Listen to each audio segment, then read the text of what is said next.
ये कहानी है एक जापान की, जहाँ पे मिस्टर सोन टेंडो अपना एक डोजो चलाते हैं। और यहाँ पे उनके डोजो का नाम होता है एनीथिंग गोस मार्शल आर्ट टेंडो डोजो। अरे हाँ हाँ, मुझे पता है कि आप सोच रहे हो कि अरे यार इसका मतलब तो बता दे।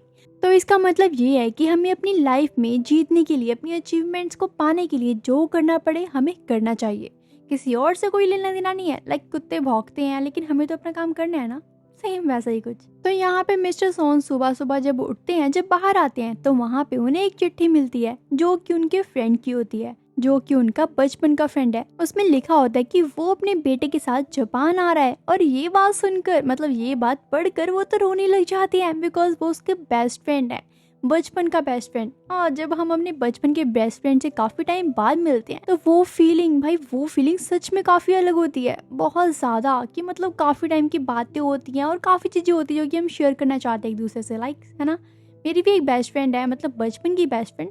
तो आपकी भी जरूर से रही होगी यार, सभी की होती है। तो अगर आप अपने बेस्ट फ्रेंड, मतलब बचपन के बेस्ट फ्रेंड को प्यार करते हो, तो कमेंट में उसका नाम जरूर से लिखना, ठीक है। सेम वैसी ही फीलिंग यहाँ पे मिस्टर सोन को आती है। वो तो ये लेटर पढ़कर रोने लग जाते हैं, मतलब खुशी के आंसू की। मतलब काफी टाइम बाद उनको उनका बेस्ट फ्रेंड मिलेगा, बचपन का बेस्ट फ्रेंड गाइस। तो यहाँ पे वो फटाफट उठते हैं और अपनी सबसे बड़ी बेटी को वो लेटर दिखाते हैं और उसे सारी बात बताते हैं, जिसका नाम होता है काजुमी टेंडो। ये फर्स्ट, मतलब बड़ी बेटी होती है। और यहाँ पे दूसरे नंबर पे आती है नावाकी टेंडो, जो कि छोटी छोटी नहीं कह सकते, बीच की बेटी कह सकते हैं, सेंटर वाली। उसके बाद लास्ट में आती है घर की सबसे छोटी बेटी, जिसका नाम है अकाने टेंडो। यार सभी के घर में ऐसा होता होगा ना, जो घर में सबसे छोटा बच्चा होता है ना, वो फेस में, दिखने में मतलब इनोसेंट होता है, लेकिन रियलिटी में वो काफी ज्यादा खुरापाती दिमाग होता है उसका। मतलब उसको इतना ज्यादा गुस्सा आता है, इवन रिश्तेदारों में अगर उसने कुछ कर दिया, या कोई टैडी पड़ा या कुछ भी है, अगर छेड़ दिया ना भाई, तो उसने कलेश कर देना, कलेश।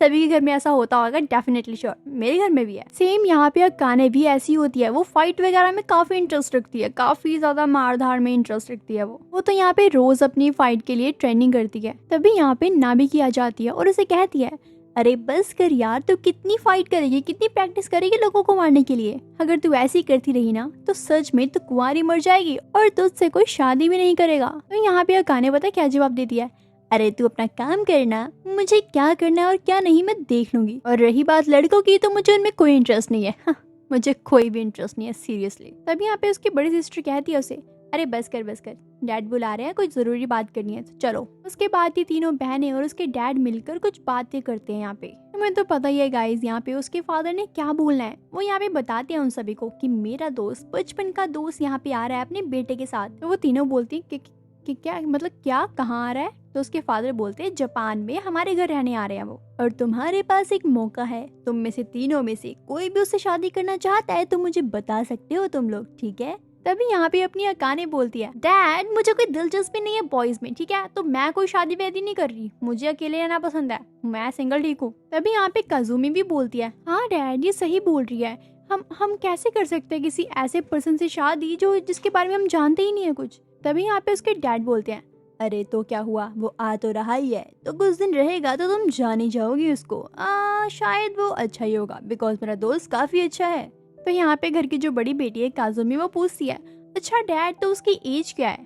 तो यहाँ पे उसके फादर पता है क्या बोलते हैं, क्या एज, एज तो मुझे नहीं पता, लेकिन जब आएगा तुम खुद ही देख लेना ना यार, मुझे क्यों पूछ रही हो इतना।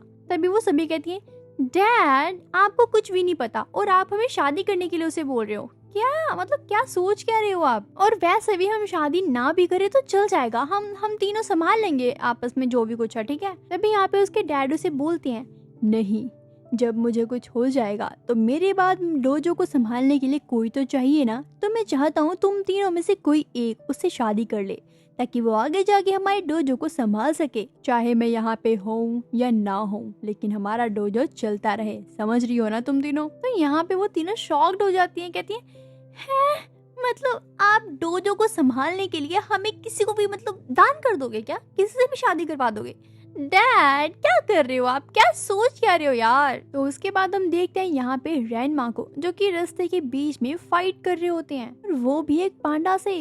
भाई वो पांडा यहाँ पे इतना बड़ा सा मोटा सा होता है, लेकिन फिर भी वो उसको हरा देता है और कहता है, अगर तुम्हें अब दोबारा पिटने की इच्छा ना हो तो मेरे पीछे मत आना, और वैसे भी मैं यहाँ से जा रही हूँ बिकॉज मैं यहाँ पे जापान में नहीं रहना चाहती, वैसे भी तुम लोगों के साथ तो बिल्कुल भी नहीं।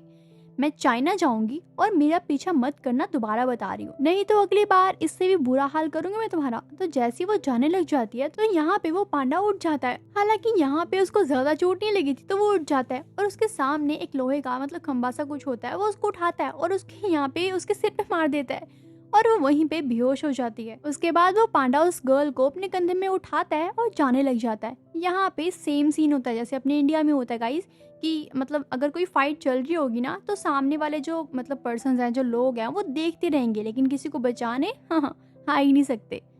बस वो वीडियोस बनाएंगे एंड पोस्ट करेंगे, दैट्स इट। सेम यहाँ पे भी वैसे होता है। यहाँ पे सभी लोग देख रहे होते हैं, मतलब कुछ कहता नहीं है कोई, क्योंकि यहाँ पे वो पांडा उस गर्ल को अपने कंधे पे लेके जा रहा होता है, लेकिन वहाँ पे कोई भी पर्सन ऐसा नहीं होता जो कि बीच में आके रोके। मतलब कुछ कहते ही नहीं है लोग, सब कुछ देखते रहते हैं। सेम यहाँ पे ही वैसे होता है। तो हम अपने एनिमे में आते हैं। तो यहाँ पे पांडा उस गर्ल को अपने कंधे में ले आता है घर पे, यानी कि टेंडो फैमिली के अंदर। और गाइस यहाँ पे टेंडो फैमिली ये देख के सबसे ज्यादा शॉक्ड हो जाती है, बिकॉज यार जिसको वो समझ रहे थे कि वो लड़का है लेकिन वो तो लड़की निकली। सभी के सभी शॉक्ड होते हैं, शक्ल देखने वाली होती है, आप खुद ही देख लो। स्पेशली मिस्टर सोन को, बिकॉज वो तो सोच रहे थे शायद वो लड़का है। ऑपोजिट हो गया। लेकिन यहाँ पे एक पर्सन है जो कि काफी ज्यादा खुश होती है उसको देख के, बिकॉज वो होती है काने, जिसको बॉयज तो नहीं पसंद थे लेकिन गर्ल्स पसंद है, बिकॉज उसे बॉयज में कोई इंटरेस्ट नहीं होता ना, उसने बताया भी था। तो वो तो बड़ी खुश होती है कि यार अब कोई फ्रेंड मिल गई मुझे। तो वो काने उसके पास जाती है, फ्रेंडशिप कर लेती है। उसके बाद उसको अपना पूरा डोजो दिखाती है, मतलब काफी सारी बातें शातें होती हैं इनके बीच में। तभी यहाँ पे काने से कहती है क्यों ना हम एक छोटी सी फाइट करते हैं, देखते हैं किसमें कितना दम है, क्योंकि तुम्हारे भी फादर मार्शल आर्ट्स में एक्सपर्ट है और मेरे भी, तो चलो देखते हैं।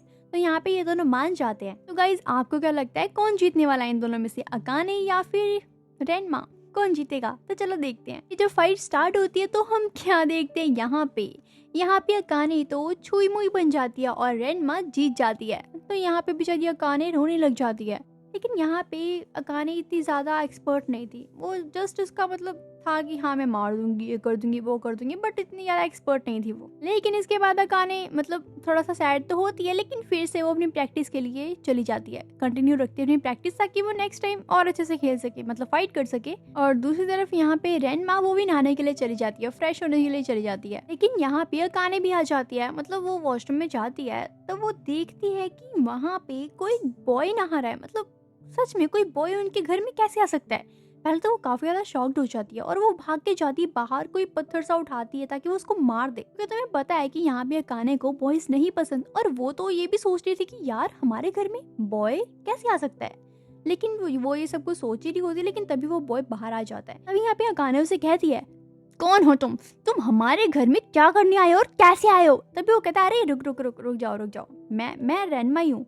ये सुनकर तो अकाने का रिएक्शन था, है क्या सच में? यार अब ये रिएक्शन होगा क्यों, है ना? क्योंकि यार मुझे भी लग रहा था कि वो एक गर्ल है, लेकिन ये क्या, ये तो एक बॉय निकला। तभी हमें पता चलता है कि वो जो पांडा था वो उस लड़के का बॉय था। बॉय नहीं, उस लड़के का बाप था, पिताश्री। वो यहाँ पे सभी को बताते हैं कि ये है मेरा बेटा जिसका नाम है रेनमा। तभी अकाने बोलती है अरे हाँ हमें पता है कि इसका नाम रेनमा है, लेकिन तुमने तो बोला था कि ये गर्ल है, ये लोंडा कैसे निकला, ये बॉय कैसे निकला? तभी यहाँ पे उसके पिताश्री बोलते हैं अरे नहीं, ये बॉय ही है, मतलब कभी गर्ल बन जाता और कभी बॉय। तो यहाँ पे अकाने कहती क्या मतलब मैजिक होता है क्या कोई, मतलब आपको ही नहीं पता कभी ये बॉय बनता है कभी गर्ल बनता है क्या, ये कुछ और तो नहीं है? तभी यहाँ पे उसके डैड कहते हैं रुको बेटा मैं तुम्हें समझाता हूँ, ऐसे समझाऊंगा तो तुम्हें समझ नहीं आएगा, मैं तुम्हें डेमो देता हूँ। तो यहाँ पे उसका पिताश्री मतलब उसका जो डैड होता है वो अपने बेटे को डोजो के अंदर फेंक देता है, पानी के अंदर।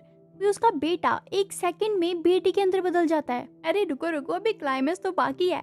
यहाँ पे जो उसका डैड होता है ना रेनमा का, वो भी पानी में कूद जाता है और वो पांडा बन जाता है। तुम भी सोच रहे होगे ना यार ये कैसा लॉजिक है, तो मैं बताती हूँ गाइस, बताती हूँ रुको। तो यहाँ पे वो दोनों बाप बेटा दोबारा से पानी में डुबकी लगाते हैं और वहाँ पे आ जाते हैं, मतलब उन सभी के पास बताने के लिए, एक्सप्लेन करने के लिए कि क्या हुआ था और क्या नहीं। तो यहाँ पे रेनमा के डैड उन सभी को बताते हैं कि ये बात काफी टाइम पहले की है, जब मैं और मेरा बेटा हम गए थे चाइना मार्शल आर्ट सीखने के लिए, एकदम परफेक्ट बनने के लिए, क्योंकि मैंने खबर सुनी थी कि चाइना के spirit of the feast mountain में। अगर हम वहाँ पे ट्रेनिंग करेंगे तो हम शक्तिशाली से महाशक्तिशाली बन जाएंगे। तो मैंने सोचा क्यों ना ट्राई कर लिया जाए। तो यही रीज़न था कि मैं और मेरा बेटा हम वहाँ पे गए और अपनी ट्रेनिंग स्टार्ट कर दी हमने।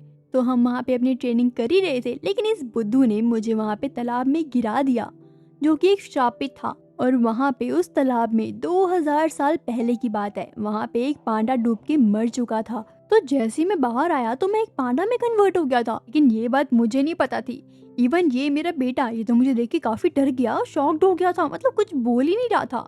लेकिन मैंने सोचा ये ऐसे ही कर रहा होगा, वैसे भी मुझे बहुत मारता रहता है, काफी ज्यादा एक्सपर्ट जो बन गया है मेरे से। फिर मैंने अपनी फिर से फाइटिंग स्टार्ट की और इसे मारते मारते एक तालाब में गिरा दिया। लेकिन वो एक ऐसा तालाब था जहाँ पे काफी टाइम पहले एक गर्ल मर चुकी थी डूबकर। तो जैसे ही वहाँ पे गिरा, जैसे ही वो बाहर आया, मतलब मेरा बेटा बाहर आया, तो एक लड़की में कन्वर्ट हो गया, जिसे देख के मैं तो काफी शॉक्ड हो गया था कि क्या हो गया, ये मेरा बेटा तो बेटा था ना, ये बेटी कैसे बन गया। फिर जब मैंने छानबीन की और मुझे समझ आया, यार शिट मैन, जहाँ हमने जाना था हम वहाँ तो पहुँचे ही नहीं थे, हम तो गलत जगह में आ चुके थे।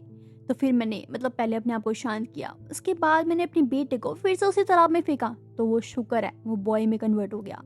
उसके बाद फिर उसने मुझे बताया कि डैड आप तो एक पांडा बन चुके हो। तो फिर मैं उसी तालाब में गया और मैं नॉर्मल पर्सन बन गया। तो ये थी हमारी स्टोरी। तो यहाँ पे गाने कहती है, अंकल क्या आपको पता नहीं था क्या कि मतलब हम आपको कहाँ जाना और कहाँ नहीं, आप गलत जगह में कैसे पहुँच गए। तो वो बताता है एक्चुअली मुझे ना चाइनीज़ ना बोलनी आती है और ना ही पढ़नी आती है, तो मुझे कुछ पता नहीं था, तो मुझे जहाँ मुझे लगा कि ये ठीक है तो मैं चला गया। मतलब ये है कि अगर हम ठंडे पानी में नहाएंगे तो हम दोनों की बॉडी चेंज हो जाएगी, यानी कि मैं पांडा बन जाऊंगा और ये गर्ल बन जाएगा। और अगर हम गर्म पानी से नहाएंगे तो हम अपनी पहले वाली बॉडी में आ जाएंगे। उसके बाद मिस्टर सोन यहाँ पे कहते हैं, अरे ठीक है गाइज, ओके सब कुछ सॉर्ट आउट हो गया ना, सबको समझ आ गया ना, तो बस इस टॉपिक को यहीं पे छोड़ दो। उसके बाद यहाँ पे मिस्टर सोन अपनी तीनों बेटियों से उनको मिलवाती है, बताते हैं कि ये कौन कौन है, और साथ ही में ये पूछ लेते हैं उस लड़के से कि तुम बताओ बेटा किससे शादी करनी है, इन तीनों में से चूज कर सकती हो तुम। यहाँ पे तो वो तीनों बहनें अपनी छोटी बहन को आगे कर देते हैं, मतलब कि अकाने को, जिसको लड़के तो पसंद ही नहीं होते। अकाने तो हैरान हो जाती है और कहती है तुम पागल हो क्या, तुम्हें पता है ना मुझे बॉयज में कोई इंटरेस्ट नहीं और ना ही मुझे पसंद है। तो यहाँ पे उसकी बड़ी बहन कहती है, हाँ हाँ हमें पता है, तो तेरे को फायदा मिल रहा है ना, यहाँ पे ये एक बॉय भी है और एक गर्ल भी है, मेरे हिसाब से ये तेरे लिए परफेक्ट है, तो तुझे शादी कर लेनी चाहिए इससे, मना मत कर, तेरे लिए बेस्ट मौका है ये। उसके बाद यहाँ पे ग्रैंड माँ और अकाने की दोनों की फाइट होने लग जाती है, बहस होने लग जाती है। फाइनली गाइस ये एपिसोड यहीं पे खत्म होता है। अगर आप चाहते हो उसका नेक्स्ट पार्ट में लेकर आऊँ तो मुझे कमेंट में जरूर बताना नेक्स्ट पार्ट, ठीक है, मतलब कमेंट कर देना, नेक्स्ट पार्ट में लेकर आ जाऊंगी। एंड जाने से पहले मेरे चैनल को सब्सक्राइब कर लेना, वीडियो को लाइक कर लेना एंड कमेंट करके जरूर से जाना।